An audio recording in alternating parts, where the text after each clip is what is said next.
அஸ்ஸலாமு அலைக்கும்.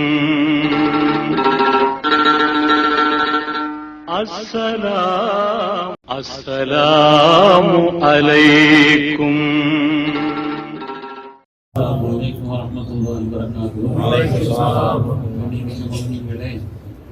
இன்று ஓதப்பட்ட சூரத்து தாஹா, அல்லாஹ் தஆலா உலகத்தை எல்லாம் படைப்பது, வான்மண்டலங்களிலே மனிதர்களை படைப்பதற்கு முன்னாலே வானவர்களிடத்தில் அல்லாஹ் தஆலா இந்த சூரத்து தாஹாவையும் சூரை யாசீனையும் அல்லாஹ் ஓதி காண்பித்தான் என்று வருகிறார்.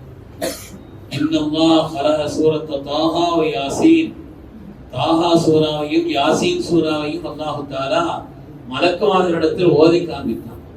ஆச்சரியப்பட்டு அவர்கள் கேட்டார்கள், ரப்பே, என்ன அற்புதமான உன்னதமான ஒரு நிலைப்பாடு, இது எந்த உம்மத்திற்கு வழங்கப்படக்கூடிய வேதம் என்று கேட்டார். சய்யிதுனா முஹம்மது ரசூலுல்லாஹி ஸல்லல்லாஹு அலைஹி வஸல்லம் உம்மத்திற்கு என்று சொன்ன பொழுது அவர்கள் ஆனந்தப்பட்டார். அந்த வாய்களுக்கு சோபனம், அதை மரணம் செய்த கல்புகளுக்கு சோபனம் என்றெல்லாம் பாராட்டினார்கள், துஆ செய்தார்கள் என்று வருகிறது. அருமையான பெருமக்களே, அப்படிப்பட்ட மகத்துவமிக்க இந்த சூரத்து தாஹாவிலே 114வது ஆயத்தில் அல்லாஹ் தஆலா கல்வியினுடைய மகத்துவத்தை, கல்வியினுடைய மாண்பை, அது அல்லாஹ் தஆலா மனித சமூகத்திற்கு வழங்கிய ஒரு அருட்கொடை என்று அல்லாஹ் சொல்லி காண்பிக்கிறார். கல்வி என்பது சாதாரணமானதல்ல, மனித சமுதாயத்திற்கு அல்லாஹ் தஆலா வழங்கிய ஒரு அருட்கொடை. நமது உயிரினும் மேலான கண்மணி நாயகம் ஸல்லல்லாஹு அலைஹி வஸல்லம் அவர்களுக்கு அல்லாஹ் தஆலா ஞானத்தை கொடுத்தான், மக்கள் செல்வத்தை கொடுத்தான், பொருள் செல்வத்தை கொடுத்தான், ஆட்சி அதிகாரத்தை கொடுத்தான். எல்லாவற்றையும் கொடுத்தாலும் கூட அல்லாஹ் தஆலா நாயகத்தை பார்த்து, நாயகமே நீங்கள் சொல்லுங்கள், ரப்பி ஸித்னி இல்மா, யா அல்லாஹ் கல்வி ஞானத்தை எனக்கு அதிகப்படுத்தித்தா என்று கேளுங்கள் என்றுதான் அல்லாஹ் தஆலா சொன்னார். அருமையான பெருமக்களே, அதே போல ஆதி மனிதனுடைய தனித்துவத்தை நிரூபிப்பதற்கு அல்லாஹ் தஆலா தேர்ந்தெடுத்த வழி என்பது கல்விதான். வஅல்லம ஆதமன் அஸ்மா, ஆதம் அலைஹிஸ்ஸலாமுக்கு அல்லாஹ் தஆலா எல்லா ஞானத்தையும் எல்லா விதமான திருநாமங்களையும் கற்றுக் கொடுத்தான். மனித சமுதாயத்தினுடைய தந்தை ஆதம் அலைஹிஸ்ஸலாம் அவர்களுடைய தனித்துவத்தை நிரூபிப்பதற்கு அல்லாஹ் தஆலா எடுத்துக்கொண்ட தேர்ந்தெடுத்த வழி என்று பெருமக்கள் சொல்வார். குர்ஆன் ஷரீஃபில் அல்லாஹ் தஆலா 779 இடங்களில் கல்வி அது தொடர்பான காரியங்களை சொல்லி காண்பிக்கிறார். இந்த இளைய சமூகம் பொதுவாக விளங்க வேண்டிய ஒரு காரியம், கல்விங்கிறது சாதாரணமானது. கல்விதான் மனிதனுடைய கண்ணியம், கல்விதான் மனிதனுடைய அதிகாரம், கல்விதான் மனிதனுடைய மேன்மை. கல்வி என்பது இரு உலகத்திலும் மேன்மை. இமாம் ஷாஃபி ரஹ்மத்துல்லாஹி அலைஹி சொல்வார்கள், மன் அராத துன்யா, துன்யாவோட நீங்க கண்ணியமா இருக்க நினைக்கிறீங்களா, ஃபஅலைஹி பில் இல்ம், நீங்க அறிவை கற்றுக்கொள்ளுங்கள். வமன் அராதல் ஆகிரா, ஆகிரத்தில் நீங்க மேன்மையா இருக்கன்னு ஆசைப்படுறீங்களா, ஃபஅலைஹி பில் இல்ம், கல்வியை கற்றுக்கொள்ளுங்கள். வமன் அராதஹுமா, இரு உலகத்திலேயும் நீங்கள் கண்ணியமானவர்களா இருக்க ஆசையா, ஃபஅலைஹி பில் இல்ம், கல்வியை கற்றுக்கொள்ளுங்கள். எல்லா இடங்களிலேயும் மனிதனை மேம்படுத்தக்கூடிய உன்னதமான காரியம் கல்வி ஞானம் தான் என்று நமக்கு பெருமக்கள் சொல்லி தருவார். அருமையான பெருமக்களே, மனித சமுதாயத்திற்கு அல்லாஹ் தஆலா இட்ட முதல் கட்டளை இக்ரா என்பதுதான். மனித சமுதாயத்திற்கு அல்லாஹ் தஆலா சொன்ன இட்ட கட்டளை என்பது முதல் கட்டளை, நீங்கள் ஓதுங்கள், படியுங்கள் என்றுதான் அல்லாஹ் தஆலா முதலாக சொன்னார். சீனா சென்றேனும் ஞானம் தேடுங்கள் என்று சொன்னார்கள். சீனாவுல அப்படி கல்வியினுடைய கேந்திரமா சீனா இருக்குது, அதனால அங்க போய் தேடுங்கள் அர்த்தம் அல்ல. சீனா கல்வியினுடைய பெரிய கேந்திரம், அதனால அங்க போய் எவ்வளவு கஷ்டப்பட்டாலும் சரி, சிரமப்பட்டுள்ள பயணமாக இருந்தாலும் சரி.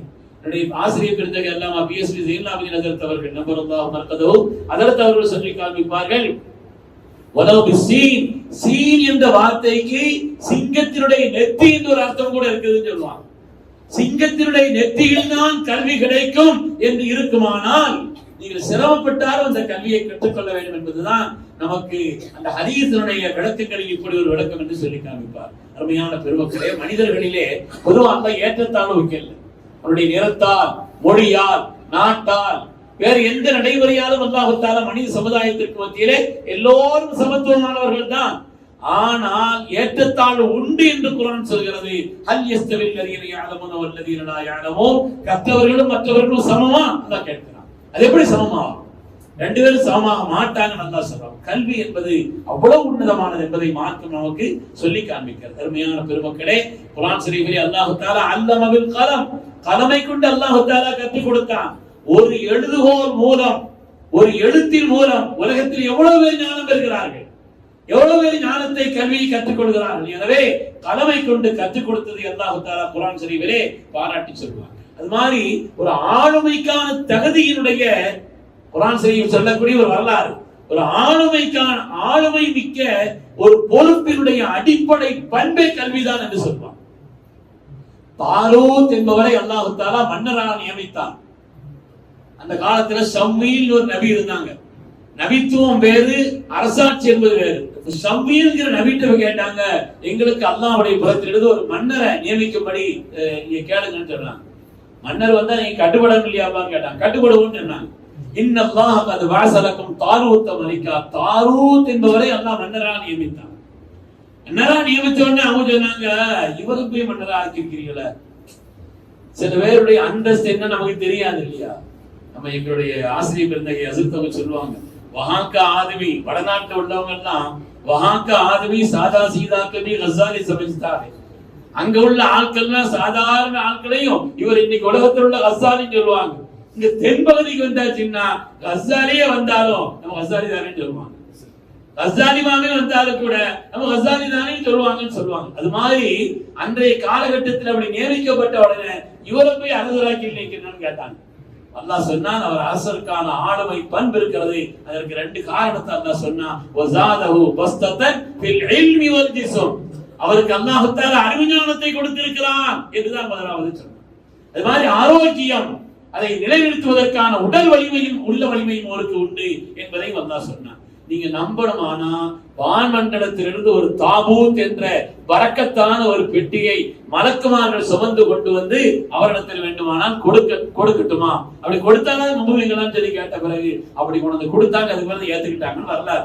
ஒரு ஆளுமை பண்புக்குண்டான அடிப்படையாக அல்லாஹ் தஆலா கல்வியை சொல்லி காட்டுவதை குர்ஆன் நமக்கு சொல்லி காண்பிக்கிறது. அதாவது இன்னைக்கு கல்விங்கிறது தேவைதான், எந்த உயர்வுகளையும் படிக்கலாம். ஆனா மார்க்கத்தினுடைய அடிப்படை இல்லாமல் அந்த கல்விங்கிறது இருக்குதே, இன்னைக்கு அதுக்கு பிறகு பார்த்தா ஹலால் ஹராம் தெரியல. காலமெல்லாம் கிறிஸ்துவ கல்லூரிகள்லயே படிச்சுட்டு இருக்கிற காரணத்தினால எழுந்திருக்கும் பொழுது ஏசப்பா ஏசப்பாங்கிறான்.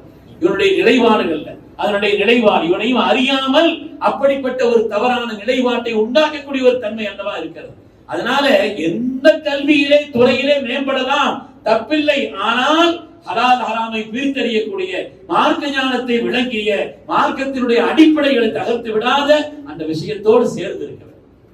நல்லா படிச்சிருக்கிறாங்க, பெரிய பெரிய டாக்டர்லாம் இருக்கிறாங்க, 2 பேரும் என்ன செய்யறாங்க, ஒரே இடத்துல உட்கார்ந்தா எல்லாத்தையும் படிச்சாங்க. கல்யாணம் முடிஞ்ச 1 மாசத்துல 2 பேருக்கு பத்தின பிரச்சனை வந்து 2 பேருக்கு மத்தியில். ஏன்னா அந்த அடிப்படை என்ன, சரியத்தினுடைய நிலை என்ன என்பதை ஒருவர் மற்றவருக்கு செய்ய வேண்டிய கடமை என்னங்கிறத தெரியாத ஒரு நிலை தான். அருமையான பெருமக்களே, அதனால கல்வி என்பது உன்னதமானது. எந்த துறை சார்ந்த கல்வியையும் குர்ஆன் பாராட்டத்தான் செய்கிறது, எல்லா துறை சார்ந்த கல்வியையும். ஆனால் அது அல்லாஹ்வுடைய நினைவோடு இருக்க வேண்டும், மார்க்கத்தினுடைய அடிப்படை தவறாமல் இருக்க வேண்டும் என்பதையும் நமக்கு சொல்லி காண்பிக்கிறது. கல்வியாளர்களுக்கு உலகம் பணியும்.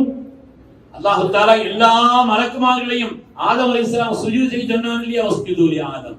என்ன கல்வியாளர்களுக்கு உலகம் பணியும், பணிய வேண்டும் என்பதை அல்லாஹ் சொல்கிறார். அது மாதிரி கல்வியாளர்களுக்கு சில கட்டுப்பாடு இருக்கு, எல்லாரும் மாதிரி அவர் இருக்க முடியாது. மரத்துக்கிட்ட எல்லாம் போக கூடாதுன்னு சொன்னா, அவலா தக்ரபா ஹாதி ஷஜரா, இந்த மரத்துக்கிட்ட போக கூடாதுங்கிறது இல்ல. கல்வியாளர்கள் என்றால் அவர்களுக்கு சில விதமான கட்டுப்பாடுகள் இருக்கிறது என்பதை நமக்கு உணர்த்தி காண்பிக்கிறது. அது மாதிரி சிறந்த கல்வி ஞானம் பெற்றால் அவர்களுக்கு சிறப்பான வாழ்க்கை உண்டு என்பதையும், உஸ்குன் அன்த வ ஸௌஜுகல் ஜன்னா, சொர்க்கத்தில் அல்லாஹ் தஆலா குடியமர்த்தியது உன்னதமான வாழ்க்கையின் அடையாளம் என்று சொல்வார். சுவையான பெருமக்களே, அதனால கல்வியை தேடிக்கிட்டே இருக்கணும். அன்னைக்கு ஒரு செய்தி படித்தேன், குவைத் நாட்டுல தாரிக் ஜுபைதான் ஒரு பெண்மணி. குவைத் நாட்டுல தாரிக் ஜுபைதான் சிறந்த பெண் பேச்சாளர், நல்ல எழுத்தாளர். அதாவது இந்த 2023-24 ஆண்டுகளிலே உலகத்தின் செல்வாக்கு மிக்க 5 அறிஞர்களில் ஒருவராக அவர் தேர்ந்தெடுக்கப்பட்டிருக்கிறார். உலகத்தினுடைய செல்வாக்கு மிக்க 5 அறிஞர்களில் ஒருவராக அவர் நிறைய நூல்கள் எழுதியிருக்கிறார். அந்த நூலிலும் இருக்கிறது நான் சொல்ல போற செய்தி.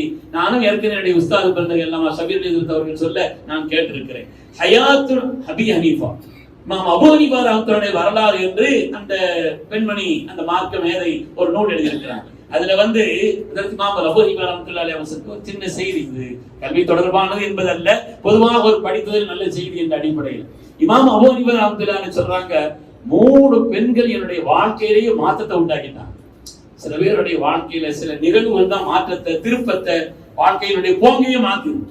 ஒவ்வொரு மனிதனுடைய வாழ்க்கையில ஏதாவது ஒரு சில சம்பவங்கள் இருக்கும், வாழ்க்கையினுடைய போங்கையும் மாத்திரும்.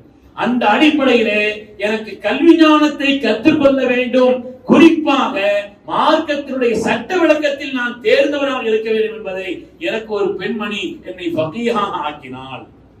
ஒரு பெண்மணி என்னை பற்றற்ற துறவியாக ஆக்கினாள். ஒரு பெண்மணி என்னை ஏமாத்திட்டாள்.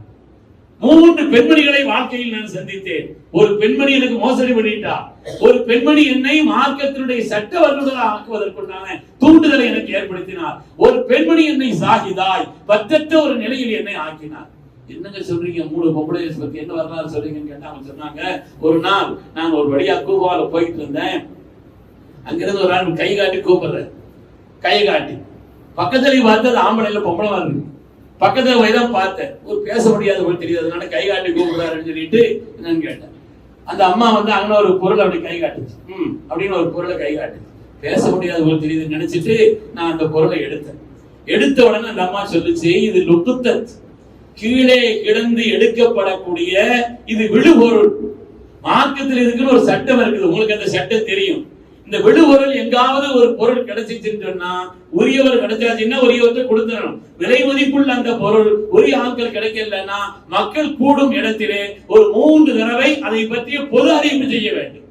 ஒரு வருடத்திற்கு கிட்டத்தட்ட அறிவிப்பு செய்யணும். அப்படி அறிவிப்பு செய்ய வரலன்னா அவர் நீங்க வச்சுக்கலாம், நீங்க பயன்படுத்திக்கலாம். எந்த ஒரு நிலை லுக்குத்தத்துக்கு எடுக்கப்படக்கூடிய விடுபொருளுக்குண்டான சட்டம் இருக்குது. அந்த அம்மா அந்த பொருளை காட்டுனதுனால ஒரு வருஷம் இதை நான் தூக்கிட்டு அடைஞ்சேன்னு சொல்றாங்க. என்ன அந்த அம்மா என்ன செய்யுச்சு, பேசாத மாதிரி இது பண்ணி என்ன கையை கூப்பிட்டு இஷாரா செய்து ஒரு விதத்தில் மோசடி செய்யப்பட்டது போல் நான் கருதினேன்னு சொன்னான். இது ஒரு பொம்பளைன்னா இன்னொரு பொம்பளை ஃபகீஹா ஆக வேண்டும், மார்க்கத்தின் சட்ட வல்லுநராக ஆக வேண்டும் என்பதை எனக்கு ஆர்வமூட்டிய ஒரு பெண்மணி. என்ன ஒரு பெண்மணி அவருடைய தொடக்க சம்பந்தப்பட்ட இந்த ஹைதுன்னு சொல்றாங்க இல்லையா, மாதவிலக்கு சம்பந்தப்பட்ட ஒரு கேள்வியை என்கிட்ட கேட்டேன். ஆனா எனக்கு தெரியாது. ஒரு பெண்மணி எல்லோருக்கும் முன்னிலையிலே மார்க்க சட்டம் சம்பந்தப்பட்ட இப்படிப்பட்ட ஒரு ஹைது தொடர்பான மாத விளக்கு சம்பந்தப்பட்ட ஒரு விஷயத்தை கேட்கும் பொழுது எனக்கு தெரியலன்னு சொல்லிட்டேன். ஆனால் இப்படிப்பட்டவர்களுக்கும் கூட எந்த விஷயங்களையும் சொல்லிக் கொடுக்கக்கூடிய அந்த ஆற்றலை நாம் உருவாக்கி கொள்ள வேண்டாமா என்று அதற்கு பிறகு ஃபிக்ஹிலே அந்த சட்டக்கலையிலே நான் மிக தேர்ச்சி பெற்றவனாக ஆனேன். ஆனது காரணம் ஒரு அம்மா தான். 3வது என்னை பற்றத்தவனாக ஆக்கியது அது ஒரு அம்மா தான். 2 பேரும் பொம்பளை ஒரு இடத்துல நின்று பேசிக்கிட்டு இருந்தாங்க. போறாரு தெரியுமா, இவர் யார் தெரியுமா, இமாம் இல்லாத அபரிபா யார் தெரியுமா, இப்படி தூங்க மாட்டார், இப்படி ஓரா என்ன செய்வார், இபாதத் செய்வார், இஷாவுக்கு செய்து உதவு கொண்டு சுபூத் எழுதுவார். நான் அதுவரை அப்படிலாம் இல்லை. நான் அதுவரை அப்படிலாம் இஷாவுக்கு செய்த உதவு கொண்டு சுபூத் எழுதுற நிலையில் உள்ள ஆள் அல்ல நான். ஆனால் என்னை பற்றி உலகம் இப்படிப்பட்ட ஒரு நிலையில் அல்லவா கருதுகிறது, என்னிடத்தில் இல்லாத ஒரு தன்மை அல்லவா சொல்கிறார்கள். எனவே இனிமேல் நான் இஷாவுக்கு செய்த உதவை கொண்டு சுபஹை தொழுவேன்.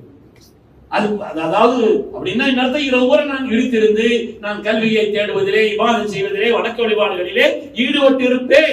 இஷாவிலிருந்து நான் விழித்துத்தான் இருப்பேன் என்று அந்த 2 பெண்மணியினுடைய பேச்சுக்கு பிறகு என்னுடைய வாழ்க்கையில் ஒரு பற்றற்ற நிலையை, இபாதத்தில் கூடுதலான ஒரு நிலையை உண்டாக்கி கொண்டேன் என்று இமாம் அல்லாஹ் ரஹ்மத்துல்லாஹி அலைஹி சொல்வார். அருமையான பெருமக்களே, அதனாலே கல்விங்கிறது இருக்குது, தேடிக்கிட்டே இருக்கணும்.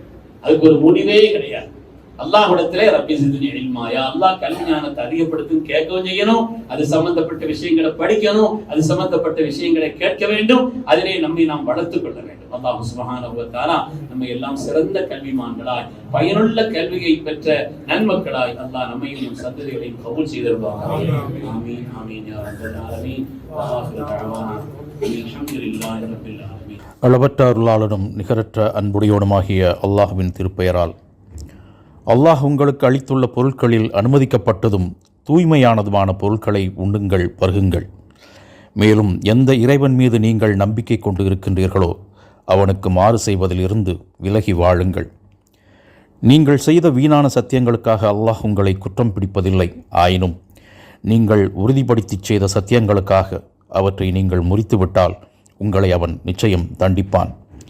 முறித்துவிட்ட சத்தியத்திற்கான குற்றப்பரிகாரம் இதுதான்: நீங்கள் உங்கள் குடும்பத்தாருக்கு அளிக்கின்ற உணவுகளில் நடுத்தரமான வகையில் இருந்து 10 வறியவர்களுக்கு உணவளிக்க வேண்டும், அல்லது அவர்களுக்கு ஆடைகள் வழங்க வேண்டும், அல்லது ஓர் அடிமையை விடுதலை செய்ய வேண்டும்.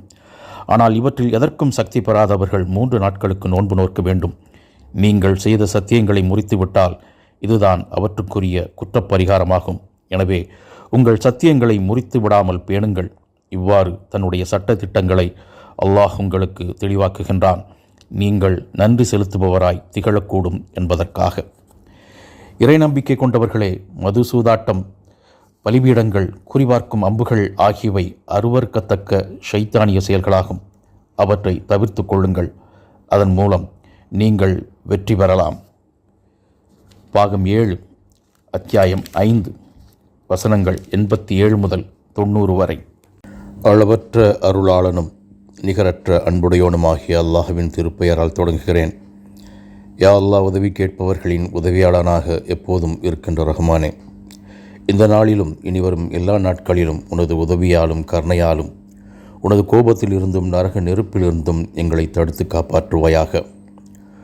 ஊழல் மற்றும் கீழ்ப்படியாமையை விரும்பாதவர்களாகவும் எப்போதும் நன்மையை நேசிப்பவர்களாகவும் எங்களையும் எங்கள் குழந்தைகளையும் ஆக்கி வைப்பாயாக. பல ஆண்டுகளாக வல்லரசுகளின் அநியாயமான ஆக்கிரமிப்பிலிருந்து விடுதலைக்காக போராடும் பாலஸ்தீன மக்களுக்கு விடுதலையையும் அமைதியையும் வெற்றியையும் வழங்குவாயாக. நீண்டகால போரினால் பாதிக்கப்பட்ட அந்த மக்களுக்கு உனது பெரும் கருணையால் முன்னேற்றமும் மகிழ்ச்சியும் தந்தருள்வாயாக. போர் மேகம் சூழ்ந்த நிலையில் மேற்குலகில் அமைதியை உருவாக்குவாயாக. போரினால் பாதிக்கப்படாமல் பொதுமக்களையும் குழந்தைகளையும் பெண்களையும் பாதுகாப்பாயாக. வேலைக்காகவும் தொழில் நிமித்தமாகவும் வெளிநாடுகளில் வசிக்கும் மக்களுக்கு பாதுகாப்பையும் அவர்களின் குடும்பத்தினருக்கு நிம்மதியையும் தந்தருள்வாயாக. முழுமையான ஈடுபாட்டுடன் மனமுருகி கேட்கின்றோம் இறைவா. எங்கள் பிரார்த்தனைகளை முழுமையாக நீ ஏற்பாய் என்று நம்புகிறோம். உனது கனிவான பார்வையால் எங்களை காப்பாற்றுவாயாக. நோயிலும் வறுமையிலும் இருந்து காப்பாற்றி ஆரோக்கியமும் செல்வமும் வழங்குவாயாக. கல்விக்கான முயற்சிகளில் ஈடுபடும் மாணவர்களுக்கும் இளைஞர்களுக்கும் வெற்றியை தந்தருள்வாயாக. படித்த இளைஞர்களுக்கு நல்ல வேலை கிடைக்க கிருபை செய்வாயாக. வெளியூர்களிலும் வெளிநாடுகளிலும் வாழ்பவர்களுக்கு பாதுகாப்பையும் வெற்றியையும் வழங்குவாயாக. அவர்களின் குடும்பத்தினரையும் உறவினர்களையும் உடைமைகளையும் பாதுகாப்பாயாக. அவர்களின் தேவைகளை பூர்த்தி செய்வாயாக. எங்கள் குடும்பங்களிலும் உறவினர்களுக்குள்ளும் ஒற்றுமை பெருகச் செய்வாயாக. எல்லாவிதமான எங்கள் நியாயமான தேவைகளையும் பூர்த்தி செய்வாயாக. ஆமீன், ஆமீன், யா ரப்பல் ஆலமீன்.